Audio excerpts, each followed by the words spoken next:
i-share ko sa inyo guys yung regarding sa isang tao pag namatay. Meron kasi akong napapanood dito na isang vlogger siya na sikat din. Ang dami niya ring followers. Ngayon nagpakamatay.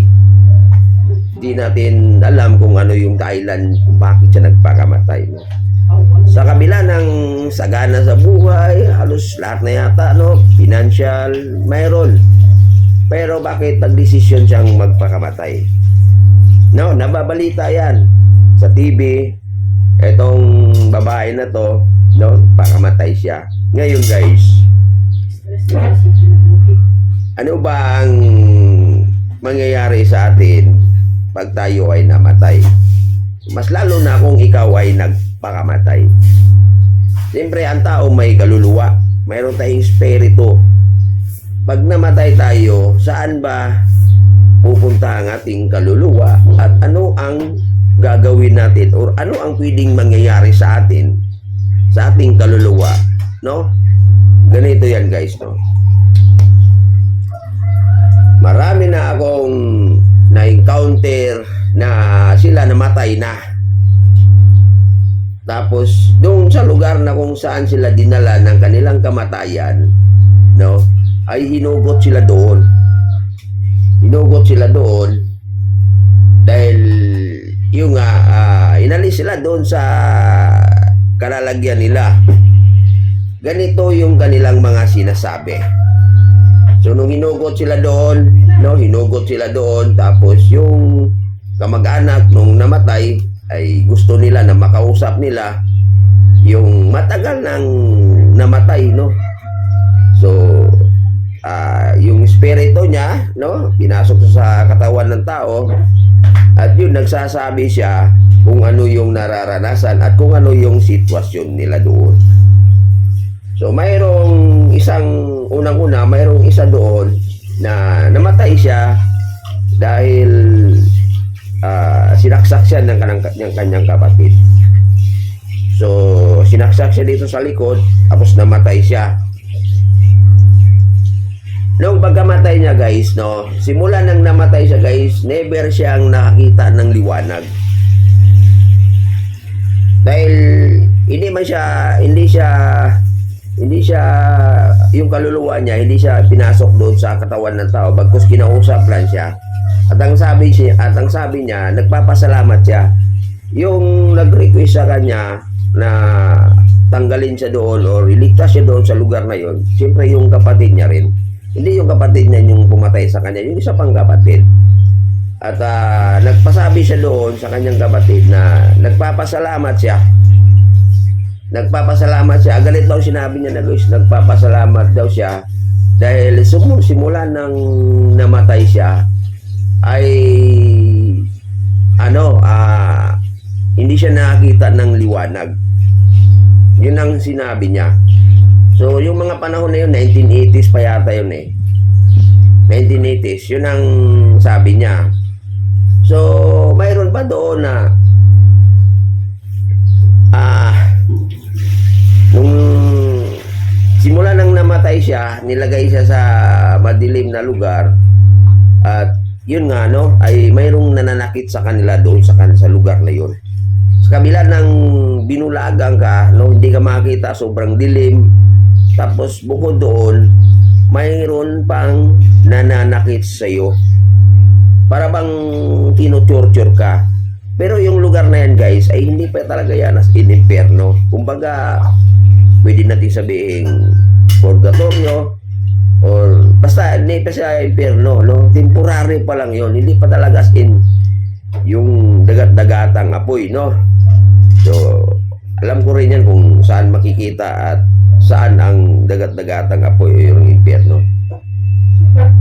So ganun yung kanyang sitwasyon doon, no? Mayroon at mayroong nananakit doon, no? Tapos sa loob ng isang taon, isang bisis lang sila nakakita ng liwanag. Yung araw lang talaga ng mga patay. Yun lang yung panahon na magpapahinga sila. Yung bang di ka sinasaktan, nakakita ka ng liwanag, no? Nakikita mo yung mga mahal mo sa buhay. Pero ikaw, hindi ka nila nakikita. Ganun ang sitwasyon pag tayo ay namatay. Meron pa isa, marami guys, no? Ang ano ko lang to, yung mga naalala ko lang. Kasi, yung mga taong namatay na doon sila galing. Mayroon pang isa doon na, actually, namatay siya, ano siya, dahil isang buwan pa lang siya mahigit, mula nang namatay siya.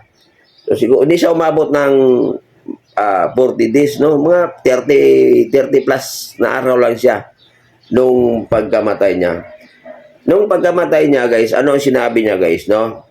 Nakita kasi doon sa taong nakakita sa kanya, nakita siya na yung kanyang luha at kanyang sipon nagpang-abot dahil napakahirap ng kalagayan niya simula nung namatay siya. Isipin mo yan, guys, ha? Isipin mo yan, ha? 30 plus days ka pa lang doon sa lugar na kinalalagyan mo.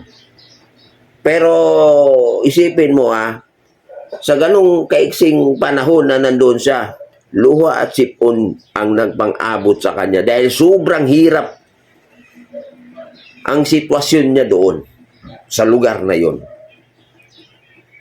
Ayun, pero itong tao na to, guys, nung namatay to siya, nung nabuhay pa to siya, buhay pa siya, no? Mabait na bata to. Mabait na tao. Wala kang makikita talaga na palatandaan. Basta napakabait niya. No?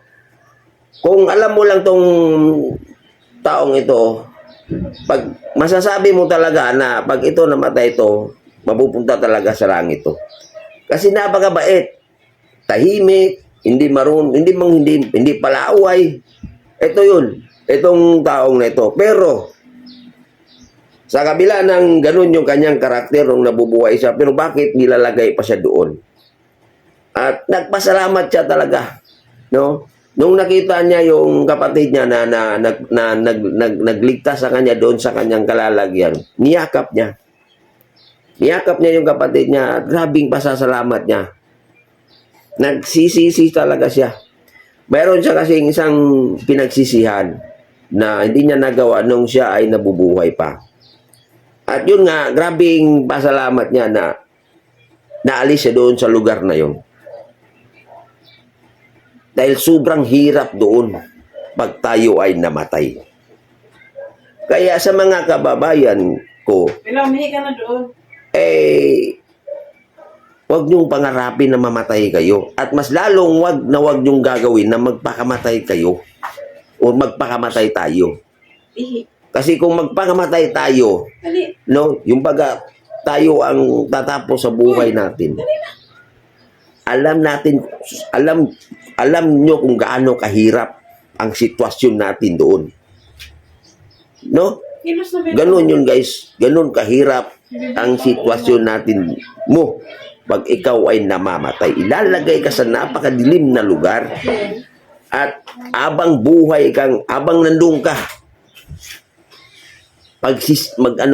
sasakitin ka doon. Isipin mo yung mga nakapasok doon, yung galing sila doon, inalis sila doon. Ito yung mga sinasabi nila.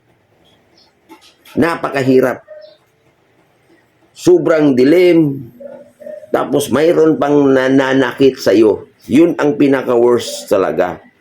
Buti nga, sa isang taon may pahinga. What if yung unang, yung pinatay na kapatid niya, simula nang namatay siya doon, hindi niya sinabi na may nananakit doon. Pero ang sinabi niya lang, simula nang namatay siya, never siyang nakita man lang ng liwanag. Kahit sa araw ng mga patay, hindi siya binigyan ng pagkakataon na makakita siya ng liwanag. Ganun ang sitwasyon natin pag tayo ay namatay. Depende na lang yan kung ano yung ginagawa natin. No? Kung mabait tayo na tao, naniniwala tayo, no? Nag-ano tayo sa Panginoong Diyos, no? Sumusunod tayo sa kanyang kagustuhan. Malamang sa malamang, pag namatay ka, hindi ka ilalagay doon. At mayroon ng mga tao na namatay na sila, na hindi sila doon nilagay sa dilim. Nilagay sila sa liwanag. Para bang nasa langit ka na. Pero yung lugar na yon, hindi pa yung langit, temporary pa lang. Kaya wag na wag kayong